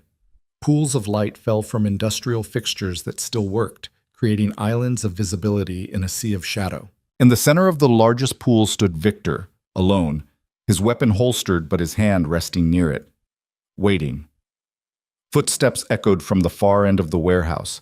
Caleb emerged from the darkness, flanked by 4 men, all armed, all watching Victor with the intensity of predators sizing up prey. "Rinaldi!" Caleb called out, his voice bouncing off concrete and steel. Punctual. "I appreciate that." "You said you had a proposal. I'm listening."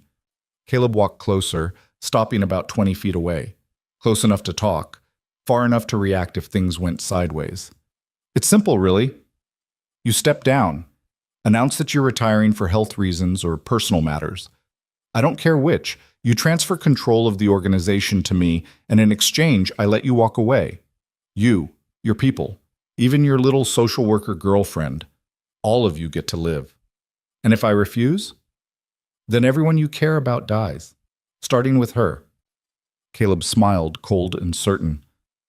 "Oh yes, I know she's here. I know about the safe houses, the evacuation plans, all of it. You're not as clever as you think, Rinaldi." Victor's expression didn't change, but Nora saw his hand shift slightly closer to his weapon. "You're bluffing." "Am I?" Caleb gestured, and one of his men pulled out a tablet, turned it toward Victor. On the screen was a live feed, the community center, dark and quiet, but with 2 figures visible near the entrance. "One phone call in that building burns, with your girlfriend's precious clients inside if necessary." Nora's blood turned to ice. Marcus's hand on her shoulder was the only thing keeping her from rushing forward. "You'd kill innocent people to make a point?" Victor's voice was hard, dangerous. "I'd kill everyone in this city if it meant maintaining what Marco built. You're the one who doesn't understand what's at stake here. This isn't about money or power. It's about legacy, about respect, about refusing to let everything we fought for get turned into some sanitized corporate entity. What you fought for was wrong." "According to who? You? You're not even one of us. You married into this family because your own life fell apart. You used Isabella's death to steal an empire you had no right to." "Isabella gave me that right, because she understood that the old way was killing everyone it touched. The old way kept this organization alive for 40 years, and nearly destroyed it in the process." Victor's control finally cracked, anger bleeding through. "Look at what you've become, Caleb. Threatening children, burning churches, murdering loyal soldiers who dared to imagine something better.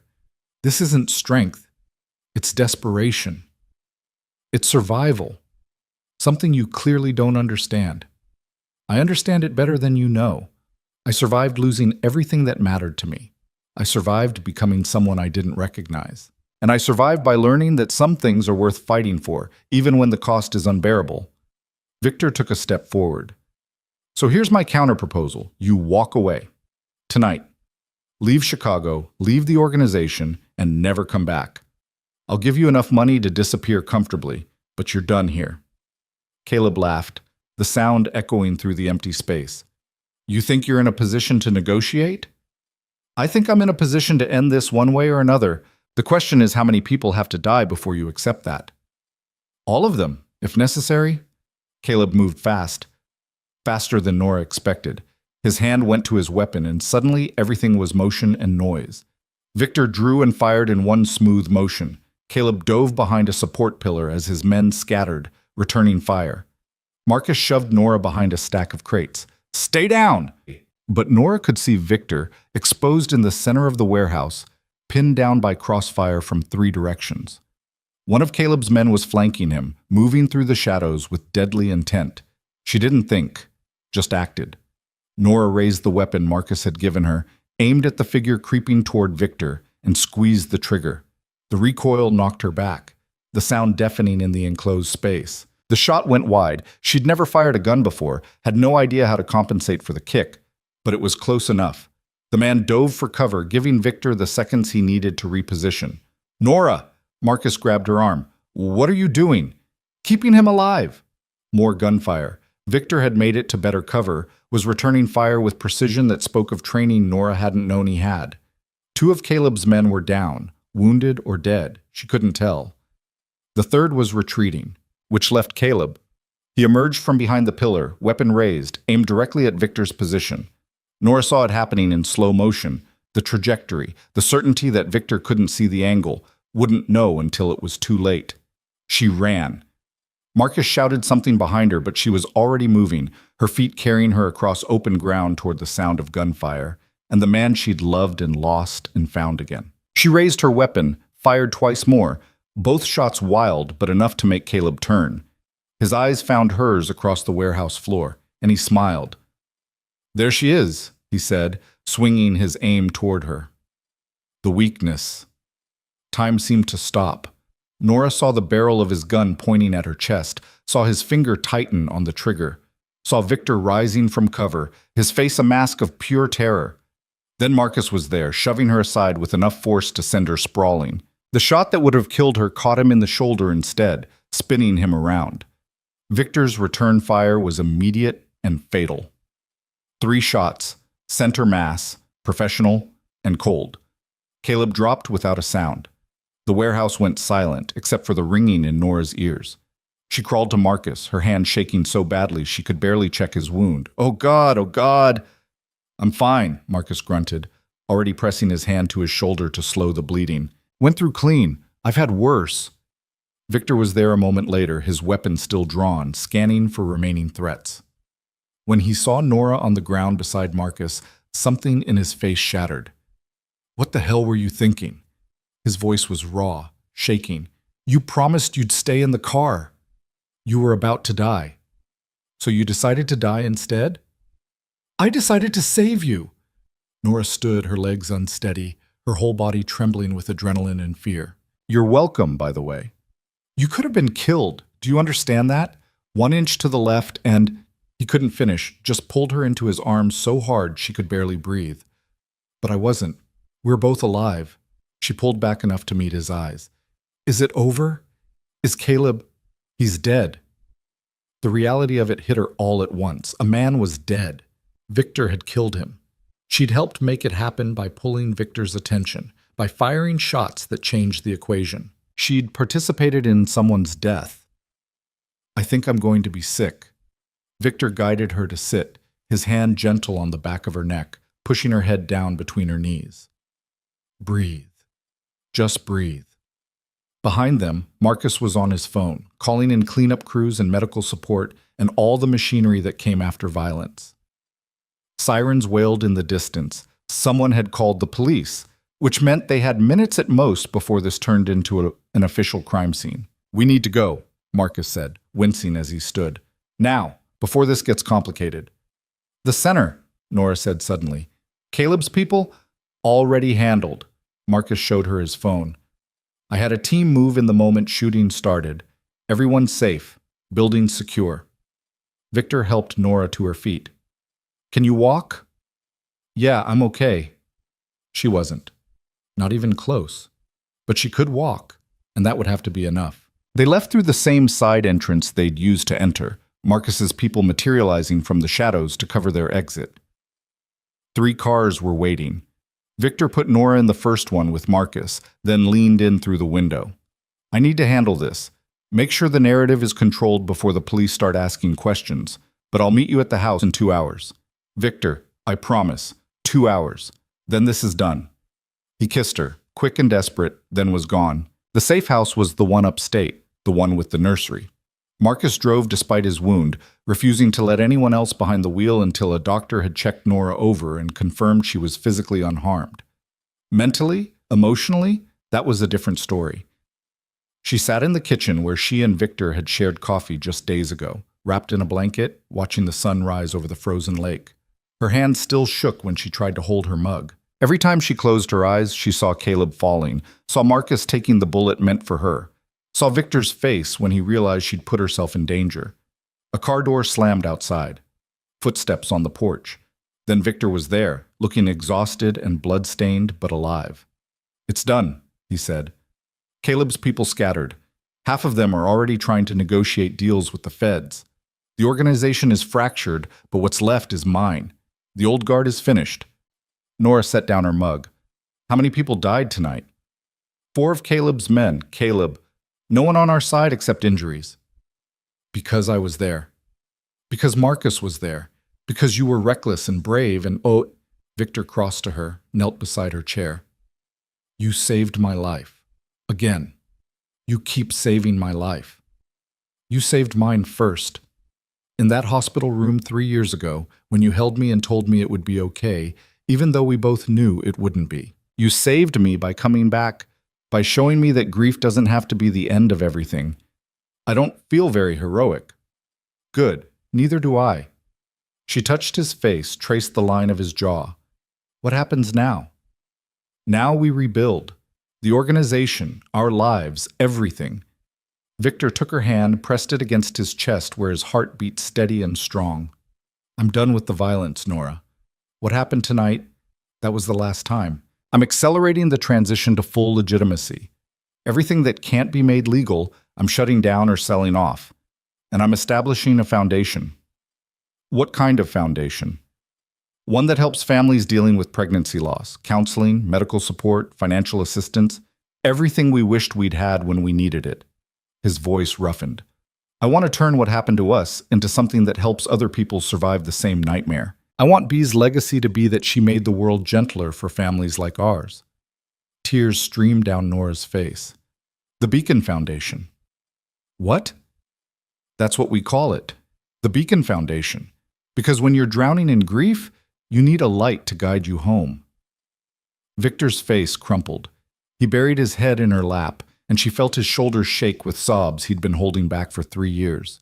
She held him, ran her fingers through his hair, and let herself cry with him, for their daughter who never breathed, for the marriage that had broken under unbearable weight, for the people they'd been and the people they'd had to become, for everything lost and everything still possible.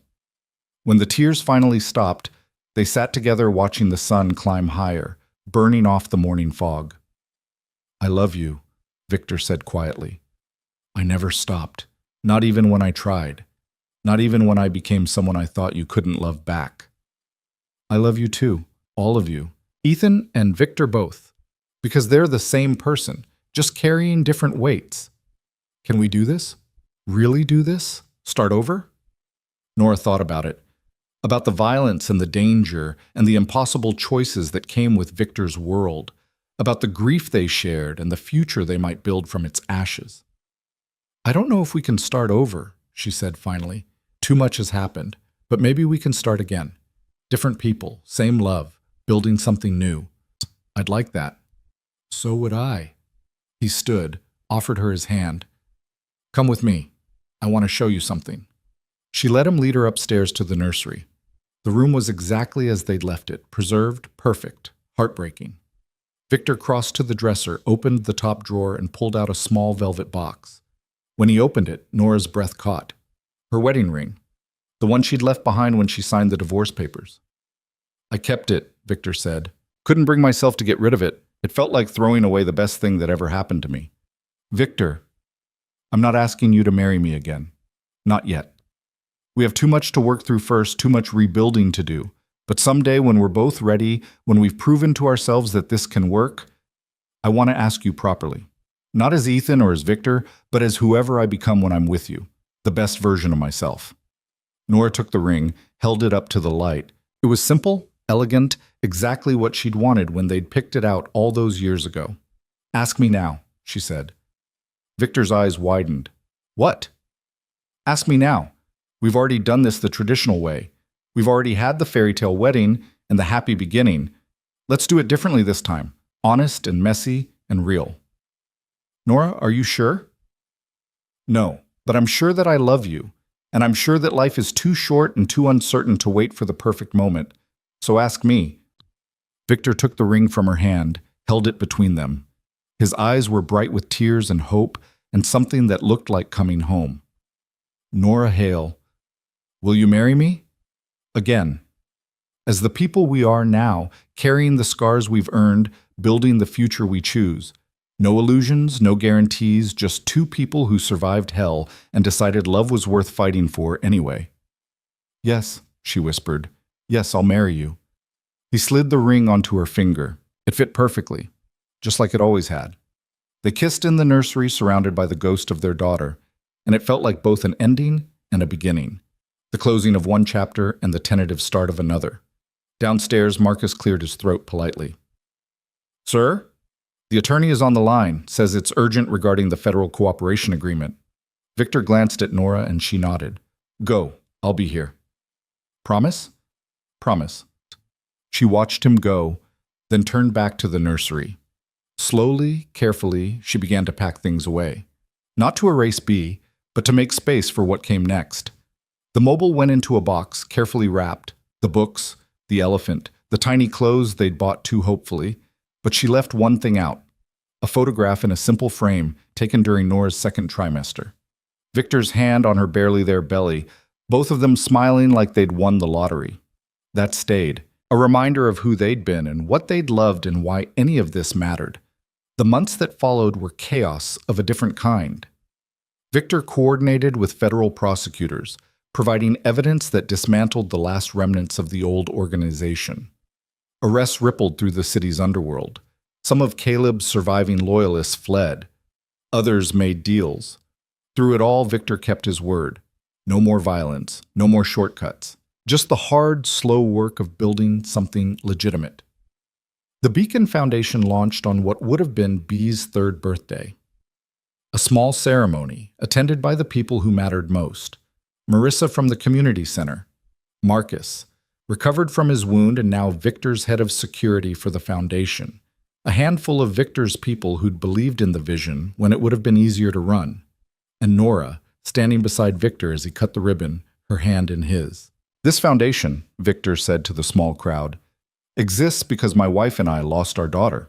Because we learned what it means to grieve without support, to navigate a system that wasn't built for our kind of loss. We can't bring her back, but we can make sure that other families have the resources and compassion we wish we'd had. His voice broke on the last words, but he pushed through. B. Hale lived for 9 months in her mother's body. She never drew breath, never opened her eyes, never got to be the extraordinary person we know she would have become. But her legacy starts today. In every family we help, every parent we support, every child who grows up knowing their sibling mattered even though they never met them. That's B. That's how she changes the world. Nora couldn't speak, could only lean into Victor's side as the crowd applauded, as people came forward to shake their hands and share their own stories of loss. The foundation's first office was modest, 3 rooms in a building Victor had renovated in the same neighborhood as Nora's community center. But it was theirs, built on grief and hope in equal measure.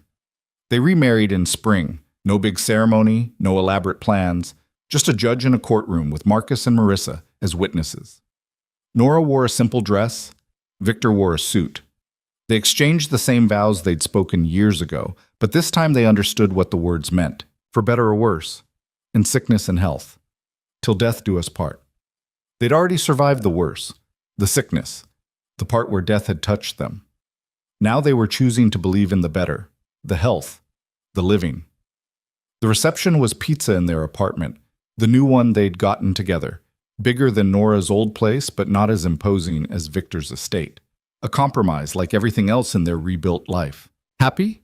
Victor asked as they sat on the floor surrounded by empty boxes, eating straight from the container. Yeah, I think I am. You think? I'm terrified, she admitted, that we'll fall apart again, that the past will come back, that happiness is just the universe luring us into letting our guard down. Me too. He set down his pizza, took her hand. But I'm choosing to believe we're stronger this time, that we've been through the fire and come out tempered instead of broken. What if we're wrong? Then we'll survive it together, just like we survived everything else. Nora kissed him, tasting tomato sauce and hope. Okay, together. Life settled into a rhythm. Victor ran the foundation and his remaining legitimate businesses. Nora expanded her work at the community center while consulting for Beacon. They had dinner together most nights, fought about stupid things like whose turn it was to do dishes, made love like people who knew how precious and temporary everything was. It wasn't perfect. Victor still had nightmares about the warehouse, about Caleb, about the violence he'd left behind. Nora still had days where grief ambushed her, where she'd see a child who looked like B might have and had to excuse herself to cry in the bathroom. But they had each other, and slowly, carefully, that became enough. 2 years after the wedding, Nora missed her period. She didn't tell Victor, not right away. The test could be wrong. Her body could be playing tricks. She couldn't survive getting his hopes up only to crush them again. But the second test was positive, and the third. And when she finally went to the doctor, trembling with fear and hope in equal measure, they confirmed it. 8 weeks pregnant. She told Victor that night over dinner. No fanfare, no elaborate reveal. Just 3 words that changed everything. I'm pregnant. He dropped his fork, stared at her like she'd spoken a language he didn't understand. What? I'm pregnant. 8 weeks. I saw the doctor today. There's a heartbeat. Victor's face went through a dozen emotions at once. Joy, terror, hope, fear, love so intense it was almost painful to witness. Are you sure? As sure as I can be.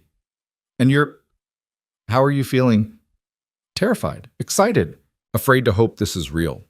He came around the table, knelt beside her chair, put his hand on her belly, even though there was nothing to feel yet. We're going to be okay. All 3 of us. I promise. You can't promise that. I know, but I'm promising anyway. The pregnancy was monitored closely.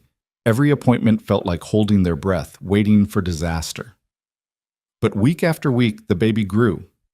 Healthy, strong, determined. At 20 weeks, they learned they were having a girl.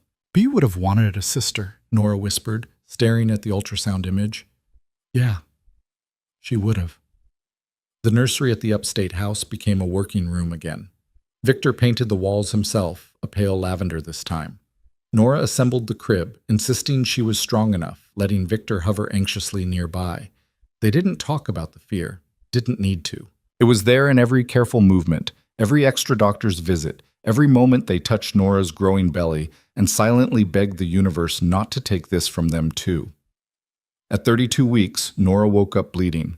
The hospital, the monitors, the controlled panic of medical professionals who knew their history, it was all horrifyingly familiar. Victor held her hand so tightly his knuckles went white, both of them rigid with terror. It's okay, the doctor said after an examination that felt like hours. Slight placental separation, but the baby's stable. We're keeping you overnight for observation, but this isn't the same situation. You're both going to be fine. Nora sobbed with relief. Victor pressed his face to her shoulder and shook. They made it to 37 weeks. Full term. Healthy. Then labor started naturally, progressing exactly like the textbook said it should. 22 hours later, Nora held her daughter for the first time. And this time, the baby cried. The sound was the most beautiful thing Nora had ever heard. Loud, indignant, furiously alive. Victor cut the cord with shaking hands, then collapsed into the chair beside the bed, tears streaming down his face. She's here, Nora whispered, studying the tiny face, the perfect fingers, the fierce scowl. She's really here. What do we name her? Victor asked. They discussed names for months, made lists, and debated and changed their minds a dozen times. But looking at their daughter now, Nora knew. Beatrice, she said. We name her Beatrice. B, for short. After her sister, after the foundation, after the light that guided us through the dark. Are you sure? I'm sure. She's B. She's been B all along. Little B, because she was little, barely 6 pounds of fury and determination, latched on to nurse like a champion. The nurses praised her strong reflexes. The pediatrician declared her perfect. And when visiting hours came, Marcus arrived with flowers and a stuffed elephant that matched the one in the preserved photograph. Thought she might need one of her own, he said gruffly. Thank you, Marcus. For everything. Just doing my job, ma'am. Your job doesn't include taking bullets for people. Maybe not. But my family does. And you two, you're family now. Victor clasped his shoulder, the gesture saying everything words couldn't. They brought Ba home to the upstate house. The nursery that had been empty for so long finally held the sounds of life: crying, cooing, the tiny noises babies make in their sleep. Nora spent hours in the rocking chair, Bee in her arms, reading the same book she'd imagined reading years ago. Victor would come in during the 2 a.m. feedings and sit beside them, his hand on Nora's shoulder, both of them watching their daughter like she might disappear if they looked away. "I'm scared," Nora admitted one night, her voice barely audible over Bee's soft breathing. "Me too." "What if something happens? What if we lose her too?" "Then we'll survive it, together, just like we survived everything else." Victor kissed her temple. "But I don't think we will. I think she's here to stay. I think she's tougher than both of us combined." As if in agreement, Bee yawned, stretched, and went back to sleep. The foundation thrived. In its third year, Beacon helped over 500 families navigate pregnancy loss, providing counseling, medical advocacy, and financial support. They hosted support groups, trained medical professionals on compassionate care, and lobbied for better research funding. The community center expanded too, with Victor's continued support. More programs, more staff, more families getting the help they needed to rebuild their lives. And through it all, Nora and Victor learned to be parents, to navigate sleepless nights and growth spurts and the 1,000 tiny disasters that came with raising a child, to laugh at the chaos, to cry when it got overwhelming, to hold each other and remember they'd survived worse. On Bee's first birthday, they threw a party at the upstate house. Just family and close friends, nothing elaborate. Marcus taught her to clap. Marissa brought a cake shaped like an elephant. And Victor stood in the doorway of the nursery, the one that had been empty for so long, and watched his daughter destroy wrapping paper with single-minded determination. Nora found him there, wrapped her arms around his waist. "You okay?" "More than okay. I'm happy, really, genuinely happy. I didn't think that was possible anymore. It almost wasn't. But it is. Because of you, because you refused to give up on me when I'd given up on myself." She turned in his arms, looked up at him. "We saved each other. That's what people who love each other do." "Yeah, I guess it is." They kissed, gentle and unhurried, while their daughter laughed at something only babies found funny. Later that night, after guests had left and Bee was asleep, Nora and Victor sat on the back porch watching stars emerge over the lake. The same lake they'd stared at during their darkest moments, when everything felt impossible. "Do you ever think about her?" Nora asked quietly. "Our first Bee?" "Every day. Not in a way that hurts anymore, but in a way that remembers, that honors what she meant." "Do you think she'd be proud of us? Of what we built?" Victor pulled Nora closer, his chin resting on top of her head. "I think she'd be amazed we survived. And I think she'd love her little sister. I tell little Bee about her sometimes, when we're alone, about the big sister she'll never meet but who loves her anyway. What do you say? That she's watching, that she's proud, that she's the reason we fight so hard to be good parents, good people, because we owe it to her to make her legacy matter. That's beautiful. It's true." They sat in comfortable silence, two people who'd been broken and somehow found a way to heal. Not completely, some wounds never fully closed, but enough. Enough to build a life. Enough to love again. Enough to believe in tomorrow. 5 years later, on a spring morning that smelled like new grass and possibility, Victor stood in front of a crowd at the Beacon Foundation's new headquarters. The building was beautiful, glass and light and open spaces, designed to feel welcoming rather than institutional. "When my wife and I started this foundation," he said, his voice steady, "we did it because we knew what it meant to grieve without support, to navigate a loss that the world didn't know how to acknowledge. Today, we're opening our 5th location, expanding our reach to serve families across 3 states. We've helped thousands of people survive the unsurvivable. And we're just getting started." Nora stood beside him, little Bee on her hip, watching her husband speak about their daughter with love instead of only grief. The crowd applauded, and Victor reached for Nora's hand, squeezing gently. After the ceremony, they walked through the new building, little Bee demanding to be put down so she could run ahead, her laughter echoing off the walls. "We did it," Nora said softly. "We actually did it." "Did what?" "Survived. Built something beautiful from something terrible. became the people we needed to be. Victor stopped, turned to face her fully. Do you have regrets? About any of it?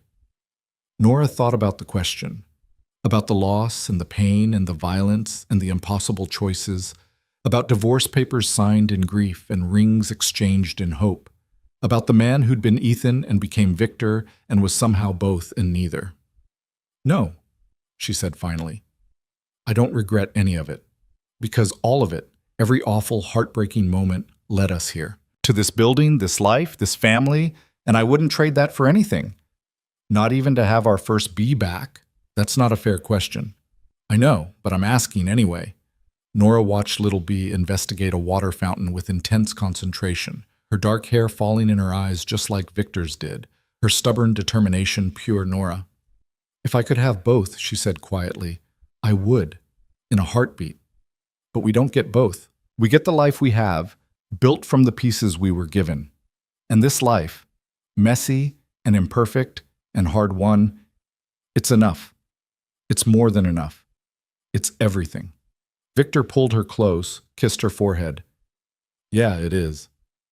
Little Bee came running back, demanding to be picked up again, already talking about the playroom she'd discovered, and the cookies someone had promised, and a dozen other things that mattered intensely in a 5-year-old's world. They left the building together, a family shaped by loss but defined by love. Victor and Nora, hands intertwined, while Bee chattered between them about everything and nothing. The sun was setting over Chicago, painting the sky in shades of orange and pink, beautiful, fleeting, perfect in its impermanence, just like everything else worth having. And for the first time in a long time, neither of them looked back at the darkness they'd survived.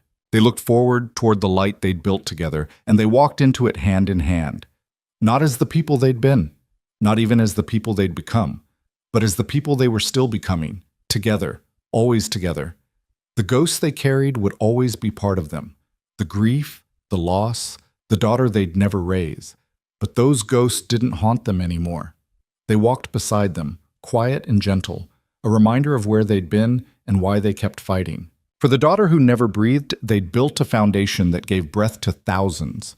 For the marriage that had shattered, they'd forged something stronger in the broken places. For the people they'd been forced to become, they'd found a way back to the people they wanted to be. And for the life they'd almost lost, they'd created one worth living. That was enough. More than enough. It was everything.